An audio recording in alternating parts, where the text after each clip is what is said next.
नमस्कार दोस्तों, देव education and news channel में आपका स्वागत है। जैसे कि आपको पता हुआ कि इंग्लिश ग्रामर बेसिक की जो क्लासेस चल रही हैं उसमें हमने कल की वीडियो में पढ़ा था वर्ब। उसमें पढ़ा था कि वर्ब के प्रकार पढ़े थे। वर्ब के प्रकार में हमने मेन वर्ब पढ़ा था और हेल्पिंग वर्ब पढ़ा था। जो मेन वर्ब थी अपनी, तो मेन वर्ब के इसमें 2 टाइप्स और पढ़े थे। हमने क्या पढ़े थे उसमें? ट्रांजिटिव वर्ब पढ़ी थी जिसमें क्या होता है, ऑब्जेक्ट की जरूरत पड़ती है, और इंट्रांजिटिव पढ़ी थी जिसमें ऑब्जेक्ट की कोई आवश्यकता नहीं होती है। ये पढ़ा था हमने। आज की वीडियो में पढ़ेंगे हम फ्रेंड वर्ब और इनफ्रेंट वर्ब पढ़ेंगे। तो आइए वीडियो को शुरू करते हैं। इसमें दिया गया है कि फ्रेंड वर्ब क्या होती है। तो फ्रेंड वर्ब में हमें याद रखना है कि वे क्रियाएं जो कर्ता और समय के अनुसार बदलती हैं, मतलब सब्जेक्ट और टेंस के अकॉर्डिंग क्या होती हैं, चेंज हो जाती हैं। उन क्रियाओं को हम किसके अंतर्गत रखते हैं? फ्रेंड वर्ब के अंतर्गत रखते हैं। इसकी हम इंग्लिश में भी डेफिनेशन करेंगे, साथ में हिंदी में भी डेफिनेशन करेंगे। तो हिंदी में जो डेफिनेशन है अपनी कि वे क्रियाएं जो कर्ता और समय के अनुसार बदलती हैं उन्हें फ्रेंड वर्ब कहते हैं। इंग्लिश में क्या दिया है? A friend verb is a verb that change according to the subject and tense, मतलब काल के अनुसार और अपने जो सब्जेक्ट के अनुसार चेंज होती हैं उन्हें हम क्या कहते हैं? सब्जेक्ट और जो टेंस के अनुसार चेंज होती है उन्हें हम फ्रेंड वर्ब कहते हैं। तो ये इसमें मेन बात इसमें क्या है कि एक तो इसमें कर्ता याद रखना है, मतलब सब्जेक्ट के अनुसार जो चेंज हो उसे फ्रेंड वर्ब के अंतर्गत रखेंगे।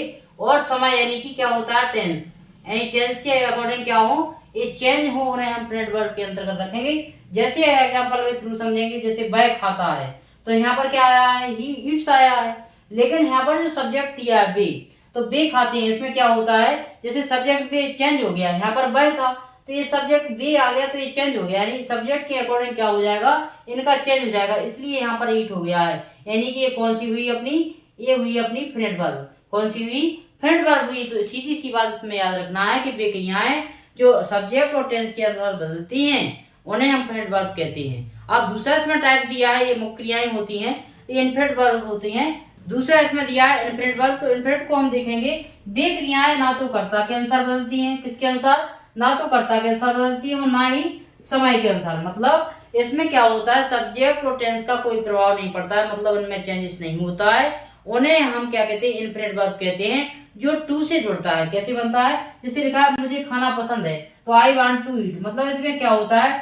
To eat, to play, to write. मतलब इसमें ये याद रखना है कि टू प्लस वर्ब के रूप में इसका जो स्ट्रक्चर होता है वो क्या होता है? इनफ्रेंट है, यानी कि जिसमें टू जुड़ा है वो वर्ब भी है तो इनफ्रेंट है। और जो क्या होती है? सब्जेक्ट और समय के अनुसार बदलती हैं उन्हें हम फ्रेंड वर्ब के अंतर्गत रखेंगे। तो इस प्रकार से बेसिक क्लियर करते जाना है आपको, क्योंकि बेसिक क्लियर होगा तो आपको आगे आने वाले जो टॉपिक होते हैं उनमें आपको समस्या नहीं आएगी। समस्या कहाँ आती है?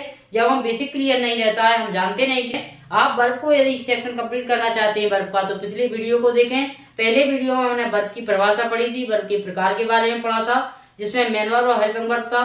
अगले वीडियो में हमने पढ़ा था ट्रांजिटिव एंड इंट्रांजिटिव वर्ब। इस वीडियो में हमने कवर किया है इनफ्रेंट और फ्रेंड वर्ब के बारे में। ये जानकारी अपने लिए वर्ब से संबंधित जो टॉपिक है, क्योंकि वर्ब जो हम टेंस पढ़ते हैं उसमें आती है और आगे टॉपिक होते हैं, यूजेज होते हैं, मॉडल्स हुए, अपनी एक्टिव पैसिव हुए, डिग्री एडजेक्टिव हुए। इस सब में क्या होता है? वर्ब का यूज होता है। तो वर्ब हमें आना चाहिए, वर्ब की पहचान करना, एक ट्रांजिटिव कौन सी है, इंट्रांजिटिव कौन सी है, और इसमें ये कि फ्रेंड कौन सी है, इनफ्रेंट कौन सी है। ये सब जानकारी हमें बेसिक होना चाहिए, तभी आप आगे आने वाले टॉपिक में आप अच्छे से कर पाएंगे और अपनी तैयारी को पूर्ण रूप से कर पाएंगे।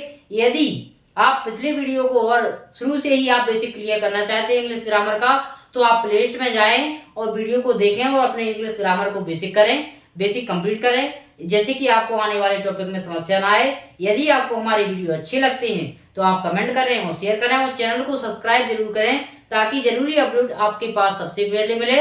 यदि आप किसी बोर्ड परीक्षा की तैयारी कर रहे हैं तो आप ऑफलाइन क्लासेस से भी जुड़ सकते हैं, जहां पर आप नई बस्ती संस्था देव एजुकेशन पिछोर पर जुड़ सकते हैं। वहां पर आप इंग्लिश ग्रामर का ऑफलाइन बैच ज्वाइन कर सकते हैं और अपनी पढ़ाई को सुचारू रूप से इसमें लागू कर सकते हैं। सुचारू रूप से अपना बोर्ड परीक्षा में क्या होता है कि हम क्या होता है बेसिक पर ध्यान नहीं देते, और साथ में आपको ऑफलाइन क्लासेस में परीक्षा से संबंधित टिप्स बताए जाएंगे, ट्रिक और रणनीति होती है वो भी बताई जाएगी, ताकि समस्या ना हो, लिखने का तरीका, ये सब ऑफलाइन क्लासेस में आपको फेस टू फेस सामने करने को मिलता है। यदि आप ऑनलाइन करना चाहते हैं तो आप यूट्यूब पर देव एजुकेशन एंड न्यूज पर जुड़ें। यूट्यूब पर ऑनलाइन बेसिक क्लियर कर सकते हैं, और यदि आपको कोई समस्या होती है तो आप कमेंट करके पूछ सकते हैं, आपको उसका समाधान करने का हम कोशिश करेंगे। बहुत बहुत धन्यवाद। Thank you for watching.